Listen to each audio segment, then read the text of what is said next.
Hi folks, and welcome to the results of the third-party Engineering and Acquisition of British Armour Group Round 1 contest.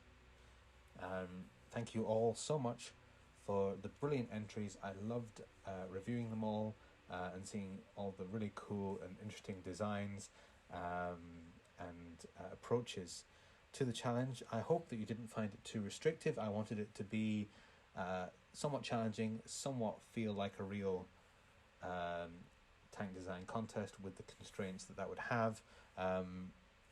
Let me know how you feel that it came across, if you'd like there to be more restrictions or if there were too many, or if you think it was just about right. Feedback on how the contest was pitched and run is obviously welcome. But judging by the variety of designs, I think it was not too bad for a first effort. I'm sorry it's taken me a while to do the judging. I have 2 kids under the age of 5, a wife, a full-time job, and all the adulting that the rest of us have to deal with anyway on the side as well. So this really just has to get fitted in amongst. But it's been really good fun, and I'm looking forward to the next one already. I've made some changes in my head as to how I'm going to judge the next round, but the criteria for this one were basically there was 3 sections. You were rated out of 10 on your advert on your sales pitch on Reddit, and then that was basically I whichever one I thought was the best and most convincing was a 10, and I worked down from there on a scale. And then the second round of judging was on the criteria exceeded. So this was only looking at the criteria that were in the specification, and if the tank exceeded them, it would gain points, and there were certain thresholds where they would gain extra points above the initial point for exceeding them. That gave you a score, and then the highest scoring tank was given a 10 out of 10. And again, working my way down from there. And then the third round was testing here in the sandbox area, where I wanted to see good acceleration, got you a point. The turret traverse and gun elevation, speed, and reload got you points. Trench crossing got you points. How well the whole traverse performed got you point. Going over the bumps, small, medium, and large, got you points. And then I set a threshold of you must be able to climb the 20-degree slope or better to get the last point in the sandbox testing area, and that gave you a score out of 10, and then combining those 3 gave you your final score. And in a minute I'll review the winner based on the score, which managed an impressive 27 out of 30, and the runner-up, which managed 25 out of 30. And then I'm also going to look at one of the submissions for the version 0.111, the update, which, despite that being a much more difficult version to achieve the criteria that this challenge set down in, managed to score 24 out of 30, and slight minor changes would have actually made it on par with the winner. So I definitely thought it was worth having a look at with a video review as well. If you want to know exactly how your tank scored, let me know. Send me an email to the email address in the original challenge, or you can message me on Reddit, private message me, and I'm more than happy to tell you how well your tank did specifically, and where and how it could have done better if you want. But the next challenge will be entirely different anyway, but I do hope that you'll take part in the next one as well. So without further ado, I'll get on to the tank reviews. Okay, this is just one of my designs, one of my test designs for the contest here, but let's get that out of the way because it doesn't get to enter the competition. So the winner of this round of T.E.A.B.A.G is the KTP Mark II, or the Kemp tank. Now it's one of these designs that in point 110, you may remember, you sometimes have to clip the hole just to get the turret to fit.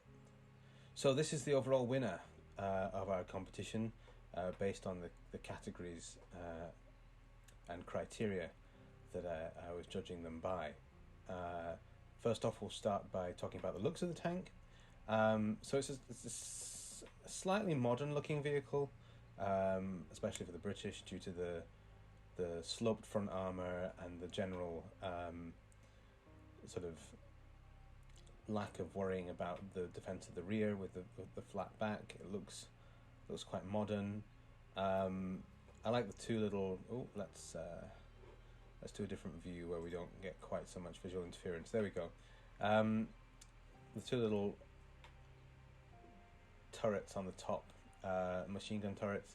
I think the caliber of those would be very small because I think they've been cut down quite a lot. But maybe it's maybe it fits for them being sort of was it 0.76 millimeter gauge or whatever.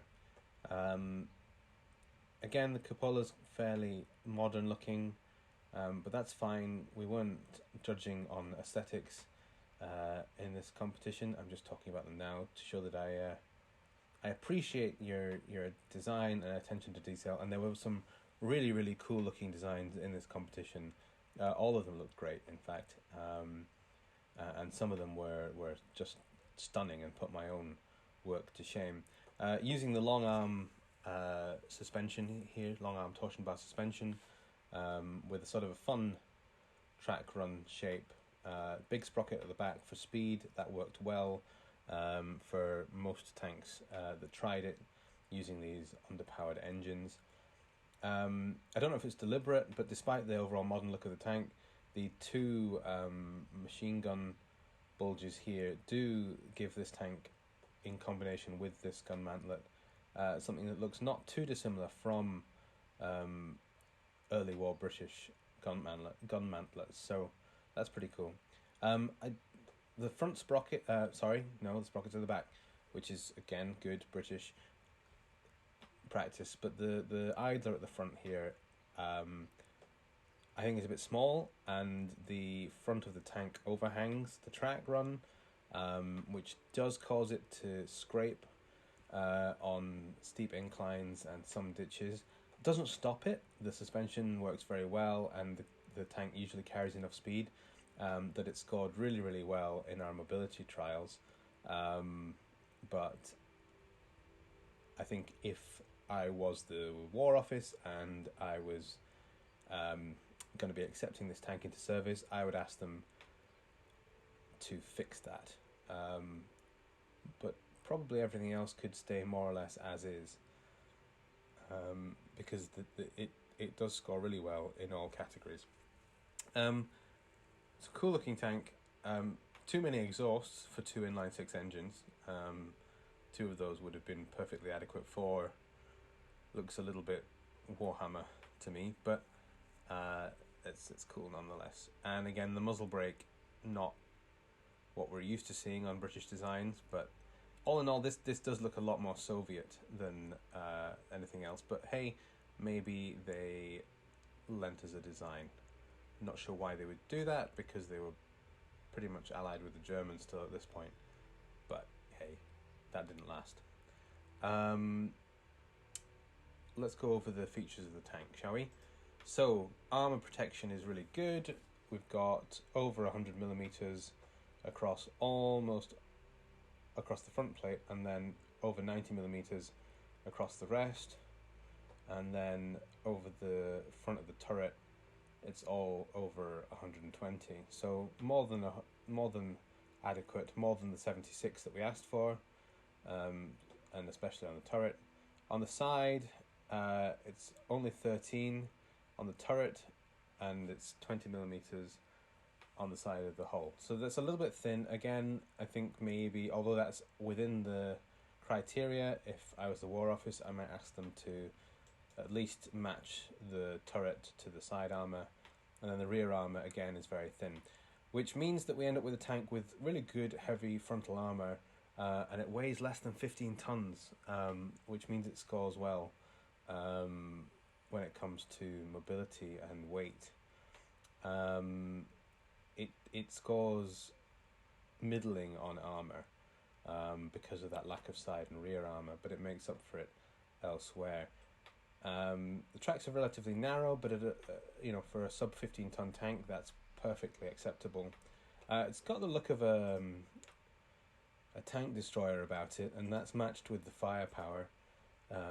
It's mounting, of course, the 76mm gun here, the QF 3-inch 20 hundredweight gun, which was the best penetration value you could choose, and obviously has the most development potential, and gave you a middling score. So the worst gun to pick was the 6-pounder, because there was already a 6-pounder in development, and the Hotchkiss 6-pounder with the short shell length just didn't have much penetration advantage over the 2-pounder. And the 2-pounder got you the highest score because that would have been the easiest gun to press into emergency production, and so would have been the most attractive. The crew layout on this tank is great. We've got a full 5-man crew, and they've all got their full allocation of space, which is impressive in a 15-ton tank, and it shows in the performance. In terms of additional fuel, this one has quite a bit, as we'll see, which does contribute to the score, because it's always a strategic advantage. So I think we've more or less covered everything that I want to talk about in here. Let's take the winner of our contest, the KTP Mark II, or Kemp tank, out for a spin. So acceleration is good. I mean, we're over 16 miles an hour already, which was the target speed. This tank can do significantly more than that. And with that long arm suspension, off-road mobility is perfectly good.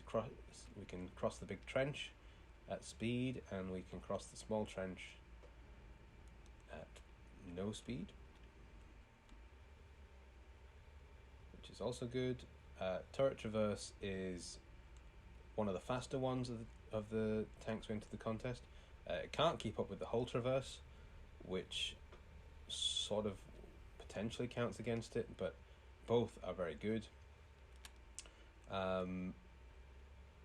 We've got 30 degrees per second of gun elevation, which is as good as it can be here, and of course with that 100% crew, we are firing the 3-inch gun with a 3.4 second reload, which is as good as that can get. So yeah, as far as we can score this tank on gun handling, it's top notch. It uses clutch braking steering, which I believe is the best option in at least this build of sprocket. Twin transmission can cause all kinds of trouble, whereas this feels really nimble, and although it can't turn exactly on the spot, it's really not far off. I can't remember exactly how. So in my test, all they had to do to score a point was climb the 20-degree incline from a standstill. Let's see if it can manage the 25. Not quite, but it can manage the 20, which is what it needed to score. It didn't do too badly on the 25. I suspect it could probably do slightly more than 20, because it really has no problem on the 20 at all. And that's thanks to the relatively lightweight of this tank. There were lighter designs in the competition, but most of them were heavier, and that did hurt them on the mobility trials with the weak engines. In terms of stability across the bumps. The suspension is doing really good work there. Very, very stable across the small bumps. More of a wobble, but controlled at least across the medium bumps. And it can, I believe, actually cross even these big ones. Just so close to getting stuck, but it does cross them. And when it does, there's a sizable undulation there. But again, it's controlled, and we can cross the medium trench at medium speed as well. And then we'll take it to show you what its top speed is.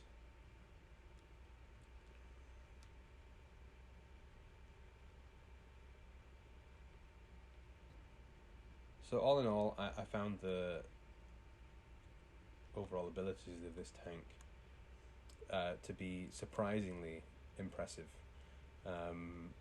And I'd be a little bit worried about the thin side armor, but I think it would be an effective vehicle, especially if it can keep that frontal armor pointed towards the enemy. And what's also great about it is it's got good range, because that 400 litres of fuel will take those bus engines far. And as you can see in the top left corner, we are already approaching 22 miles an hour. So it's got good acceleration, and its top speed was one off, if not the best, in the competitions, just shy of 22 miles an hour, which is again pretty impressive from those awful bus engines. So, do those radio antennae get in the way of the turret? No, they don't. Oh, it's so close. I like that. I like that it's just enough. So there is the KTP Mark II, or the Kemp tank, the winner of the contest, and it will be, with maybe some modifications to the front sprocket, pressed into service as soon as possible to defend the British Isles from the invading Germans. Back to the designer. Okay, and our runner-up, the second highest scoring overall, was this, the ACV Mark 85 Revision 1, otherwise known as the Martin. For some reason our decals have decided to change. There we go. Okay, so let's get rid of the armor view for just a second. This is a really pretty tank. This is one of the real lookers in the contest for me. It's got a very early war, or even interwar, look about it. I like the blast bag mantlet. That's a bit more late war in terms of the British, but its general boxiness fits. I like the light and the turret on top of a little machine gun turret on top of the turret. Again, there's those awkward features that you would absolutely hate in World of Tanks, but that really sell the early war appearance, along with the flat frontal armor. I like the bulge around the driver's viewport. I like the rivets, especially on the side here. I'm not entirely sure how they were achieved. I'll need to pull it apart a bit to have a look. Lots of road wheels really helps. It's got some Churchillishness about the mobility and hill climbing ability of this tank. It's not a fast tank. It really only just qualifies in terms of the speed. Exhaust look cool down there. Not sure about this stowage box. I think that would just get caught on everything. But I'd love to know what the thinking behind that one was. These fans at the back look far too cool for a tank that's using bus engines. But I like it a lot, and I probably am going to have to try and use that on one of my designs in future. So we'll talk about the armor.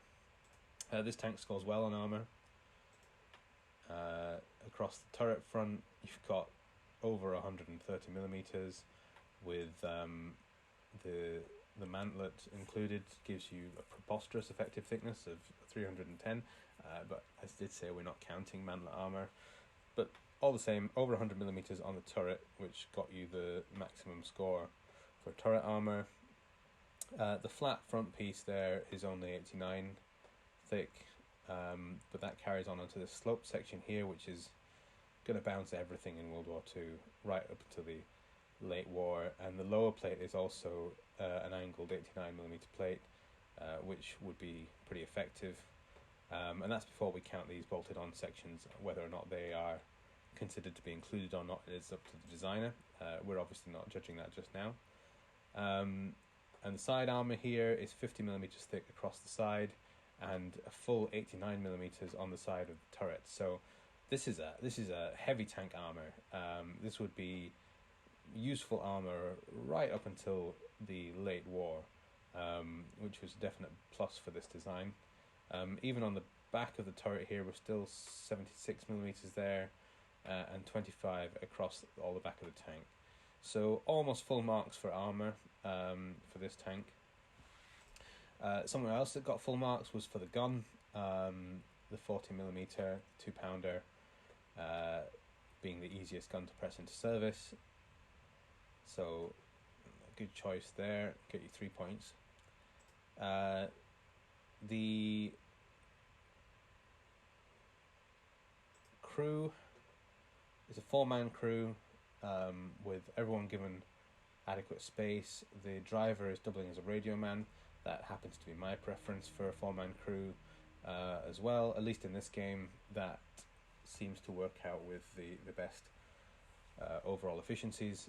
So a fully efficient crew in the turret, a commander, gunner and loader. It's a relatively heavy tank, 19.16 tons, but it's not too bad.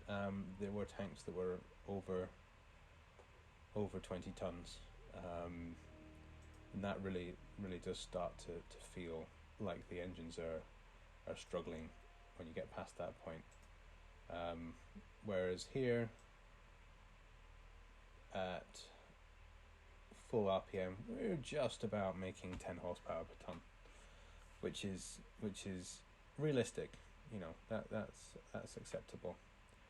So really cool looking design, and it scores well on protection and on the gun.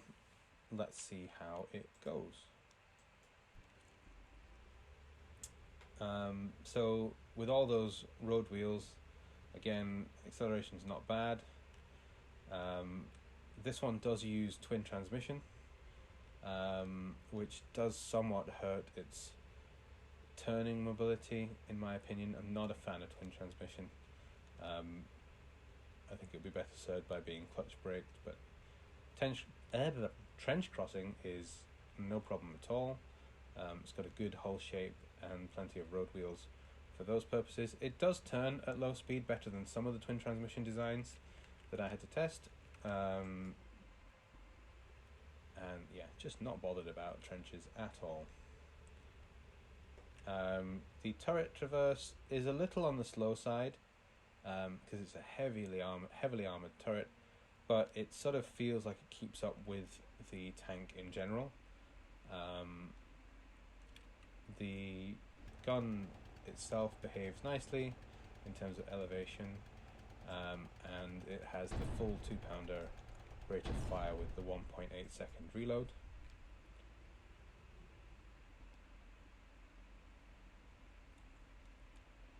In terms of hill climbing, as I said, despite its weight, it does pretty well because it has all of those road wheels, which is the deciding factor, at least for now, in Sprocket. Sorry, I had to make a cut there. One of the children woke up upstairs, my daughter. So anyway, back to this. Now, it's a little bit hit or miss climbing the slopes here. It did manage the 20 in the test, but with the suspension being stiff, Sometimes we struggle to get contact of enough road wheels. We've managed it there. And we are accelerating now up the slope. So now I know it didn't manage to cross the top there, but I counted it if you managed to get to the top. I counted that as a successful climb. It's not the tank's fault that these ramps are a little bit poorly implemented at the moment, with gaps at the top, which means that you lose road wheel contact, and if road wheels are what transfer the traction, they shouldn't be. It should be the track. Again, that's not the tank's fault. It's just how the game is at the moment.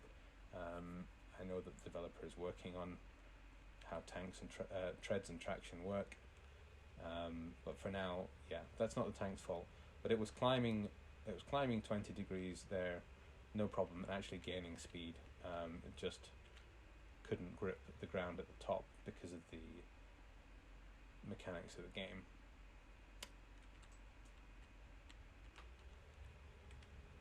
And then handling over the bumps here. Now, I would have said that the suspension was too hard, but despite that, as you can see, I think because of the long wheelbase and the large number of road wheels, it doesn't seem to care.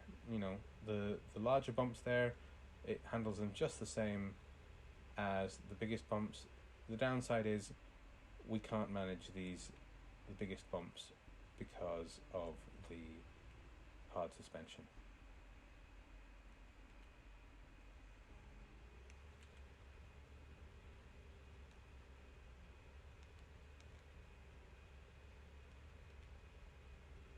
So as you can tell, this tank didn't score as well in the mobility trials as the previous tank, but it did well enough.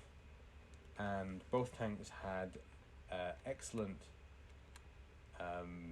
sales pitches on Reddit, and they both scored well in terms of the criteria that they exceeded.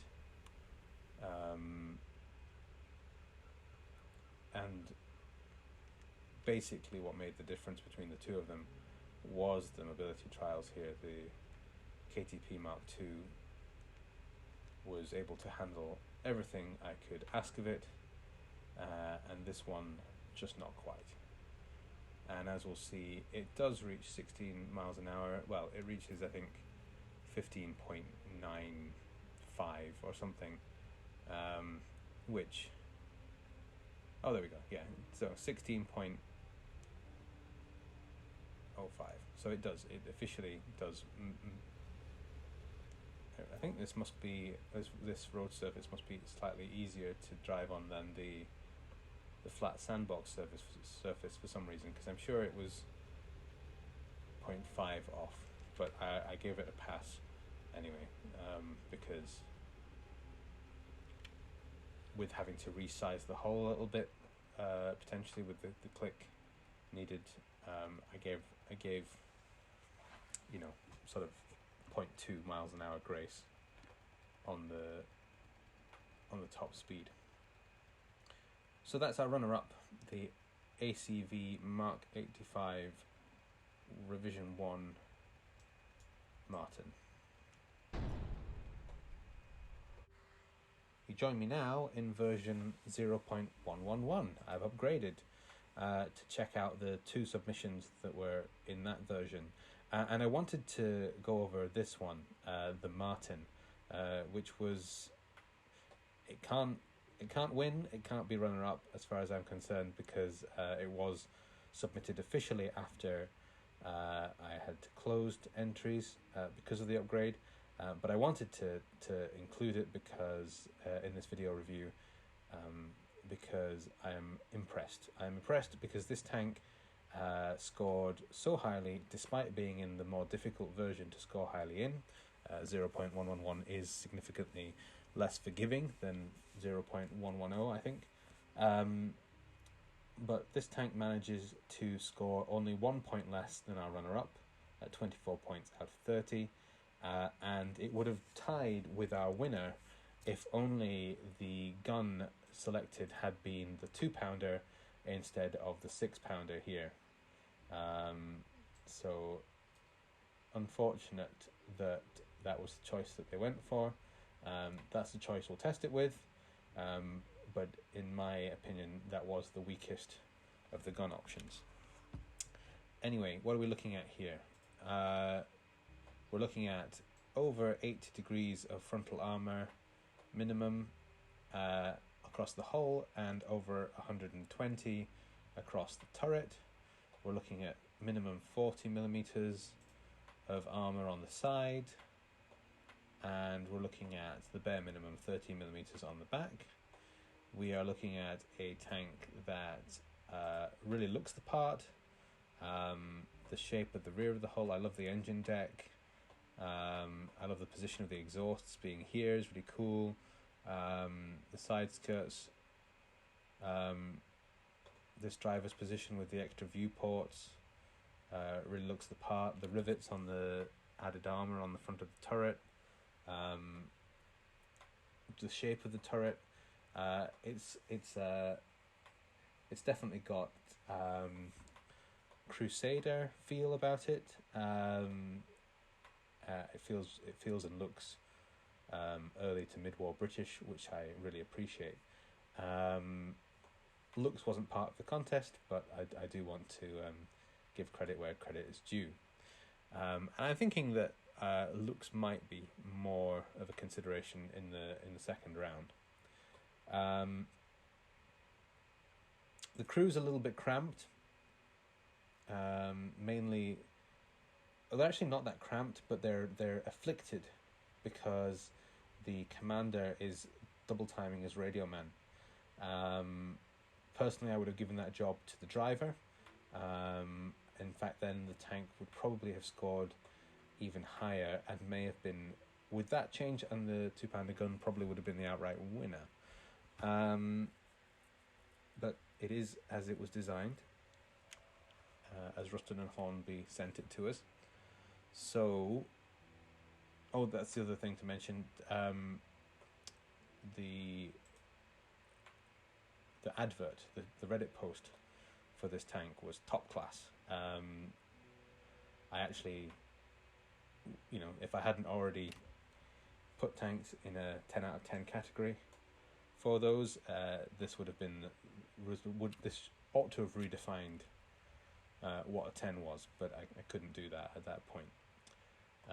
But it gave me a laugh, and I thought it was excellent. Well done. So let's take it out for a spin. Oh yeah, and the other thing to mention, it's only 15 tons, this tank, so it's doing pretty well.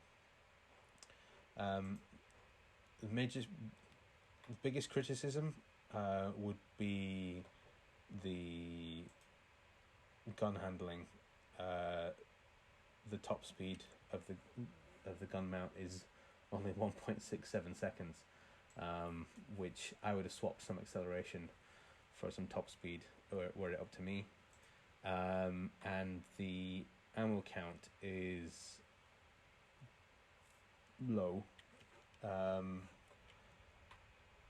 Sufficient, I suppose, but I could see that being one of the things that might become a complaint about this vehicle if it were in service. But accelerates nicely, despite the less forgiving mobility of version 0.111. Turret traverse is okay once it gets going.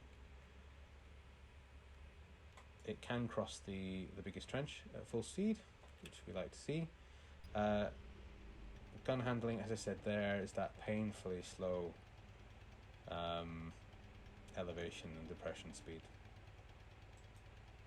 And because the commander is double timing, the reload is negatively affected on the 6-pounder gun. But it's got clutch braking, so hull traverse doesn't feel as snappy as it did with clutch braking in 0.110. I don't know if that is a definite change or if it's just this vehicle, but it's still good, and it's a good climber, this tank, so has no problem climbing the 20. And we'll just nip back down. I wonder if it can climb the 25.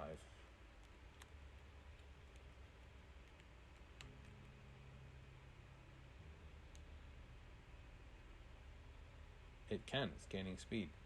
So, an impressive climber as well, if only it weren't for that annoying gap at the top there.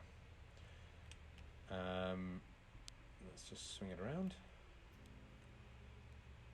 And we'll take it over the bumps.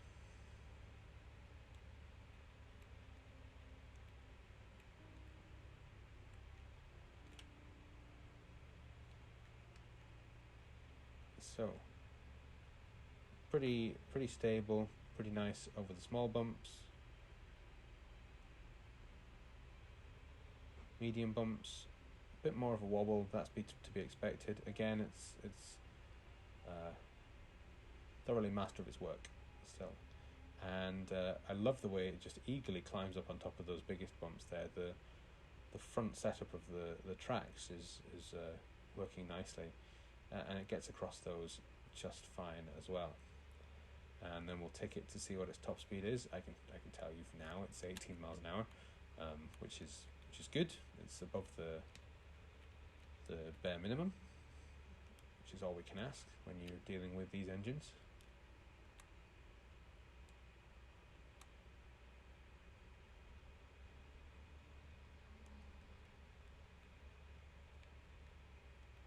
So we'll take it here, and let's try and hit that top speed.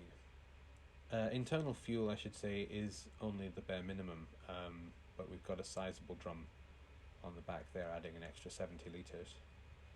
And you can, it's there, it's more visible. You see in the top left there, it sort of ums and ahs over it a little bit, but there we go. There's our 18 miles an hour top speed. So the Martin, the best of version 0.111.